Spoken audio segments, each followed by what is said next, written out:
So yeah, as you can see by the title of this, how to get more recurring clients. All right. So this is obviously for the residential side, weekly, biweekly, and monthly service. And the reason why I wanted to make a presentation specifically for getting recurring clients is because, that's the question is, well, why recurring? And I probably don't have to tell you guys this. I'm sure you know, but one of the main reasons why recurring is a very attractive model as opposed to just the one-time cleans is really for the consistent cash flow opportunity. So if someone is using your service every week or every 2 weeks or even just once a month, that is consistent cash flow coming in. And this is a big one too, to keep your staff busy. So I know a lot of you guys, the reason why you started a cleaning company in the first place is yes, of course, to make money, but also to provide an opportunity for your workers.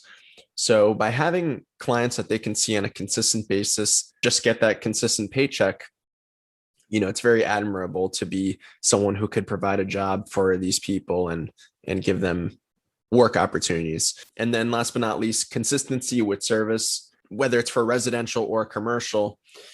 If you've ever had recurring clients, you'll know that your workers can oftentimes clean those businesses or those homes a lot more efficiently and consistently because they're used to that same environment.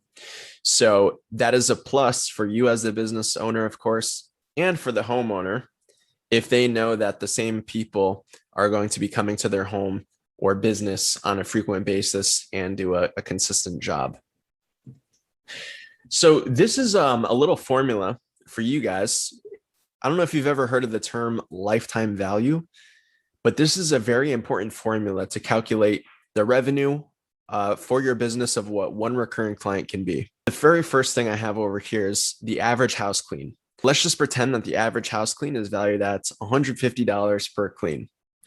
And we know that the most common frequency for a recurring service is biweekly, so 2 times a month. So now if we take that same value, multiply this number by 2 because it's 2 times a month, that brings us an average monthly value of one client to $300 per client. Now, the next thing we look at is, well, what's the average duration of a recurring client? And again, this number can vary a little bit, but industry average is about 2 years.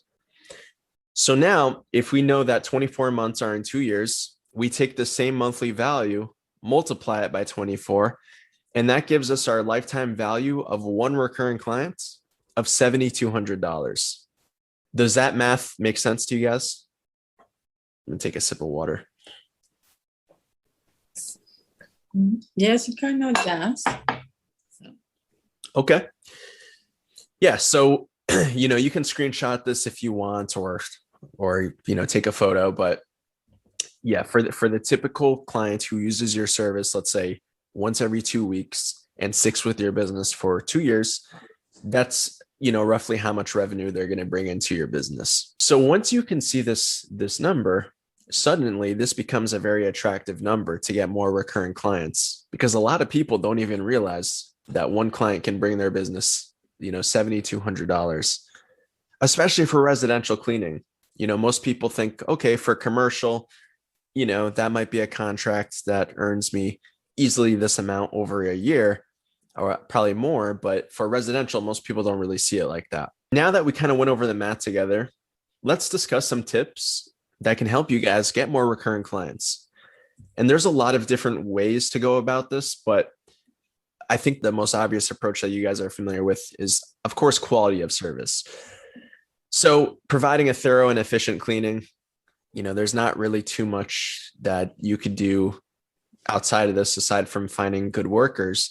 But of course, that's one of the biggest things is, okay, if our clients can provide an efficient cleaning for our clients and they're thorough with their work, that's obviously going to hold a lot of weight for someone who uses you over and over again.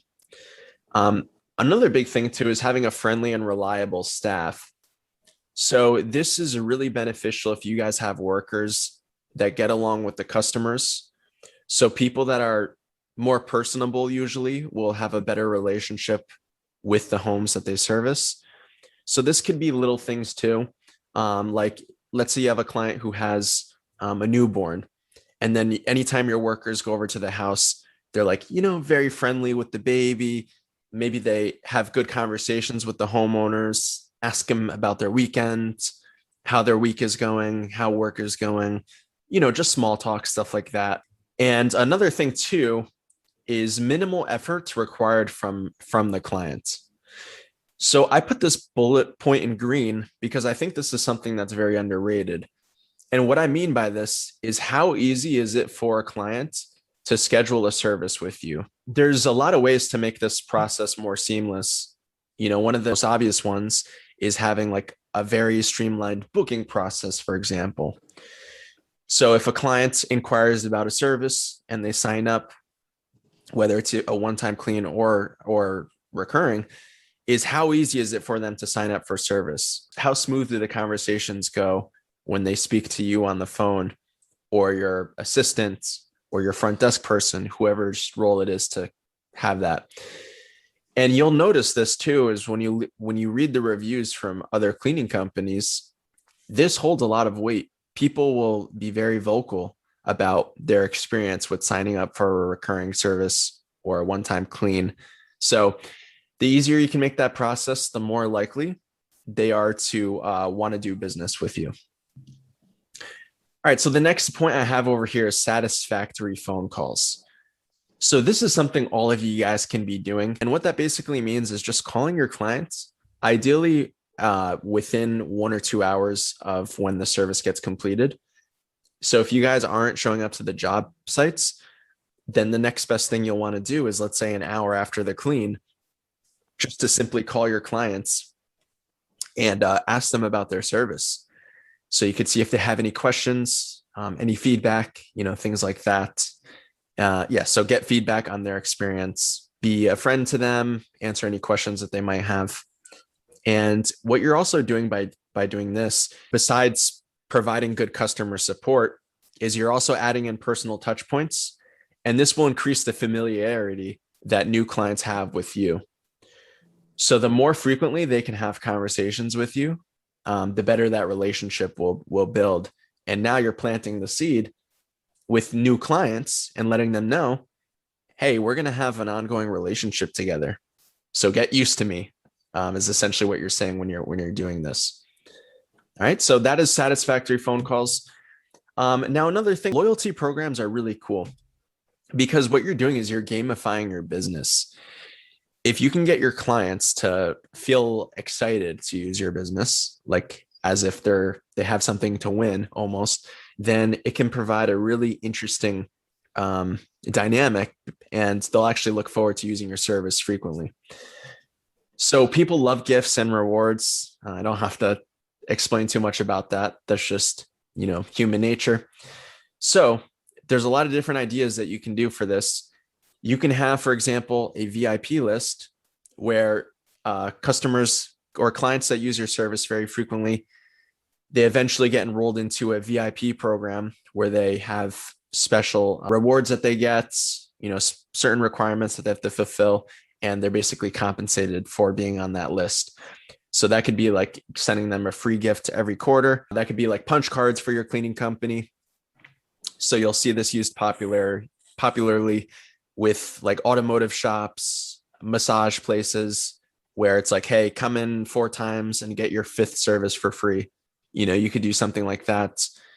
Even just sending email promos out to your client list, or sending them physical gifts that you could either do in person or through the mail too, if you wanted to do that. So sending them something in the mail that they can open up and be excited to basically see. So these are all good examples of loyalty programs for clients. So we have referral cards. This is my next point. And referral cards are really cool because they're easy to create. You can put something together on Canva or like even like some Microsoft programs. And basically what it is it's some type of card that you're going to give to your clients to incentivize referrals. So I have an example, which I'll pull up in a second. But this is a really good way for you guys to build up your clientele quickly. In fact, if I were to ask any of you guys, how did the majority of your residential clients come to you? You'll probably say that it was through word of mouth referrals, things like that. So people are going to refer you business regardless. But if we can have some type of incentive for these people, now they're even much more likely to refer more and more customers to you. So I have an example that I'm going to pull up over here of a referral postcard. So this was actually one that we made for one of our clients, but you guys can take the same exact framework and make these for your business. So I designed this through Canva, and pretty much it's just a front and back postcard that says, "Thank you so much for your service. It's our pleasure to service your home, blah, blah, blah." And then see our back, or see the back for our referral program. So now what we're doing is we're giving clients an opportunity to refer to us. And the incentive that we're offering is they have a chance to either win an Amazon gift card or a free house clean for every client that they refer us that signs up for recurring service. So any client that they refer that signs up for weekly, bi-weekly, or monthly service, that client who referred their friend or family member can have a choice to pick between an Amazon gift card, or you could also do like credits. So maybe credits to a free cleaning or carpet cleaning, something like that. So I've successfully used this with my clients, and it works really well. And the good thing about this is that, like I said, it's easy to design. And if you do it through a service like Canva, you can actually get these printed out on really nice paper. And I would say like just make it maybe, a foot by 8 inches or something like that. And just start leaving these behind all the homes that you service. All right. So this could also work with commercial too. It could be something like, do you know any other business owners that need their office cleaned or their shop cleaned, something like that? And you could probably keep the same offer, like an Amazon gift card. And then maybe instead of a free house clean, it would be like a free office cleaning or something like that. But, it's totally worth it to give them like something like this in return if they're going to refer you a recurring clients. It's absolutely worth it. All right, so moving along. So really with all of these points, the thing I'm trying to get to you guys is that you want to create what's called a value ladder for your clients, which means over the course of several months to several years of them doing business with you, if you can make them feel like they're being upgraded constantly into a bigger and better program, then they're more likely to be sticky with your business and stick with you for a longer time. So a good example of this would be, let's say, starting off, a client starts off just getting a regular house cleaned, but then as they move to more and more higher up in your program, eventually, not only are they just still getting their house clean a few years later, but now they're getting gifts. Maybe you're sending them like food, like edible arrangements or something like that. Maybe that's just an upgraded cleaning experience. So at first they wanted just house cleaning, but now they're getting window cleaning and carpet cleaning and these different types of add-on services.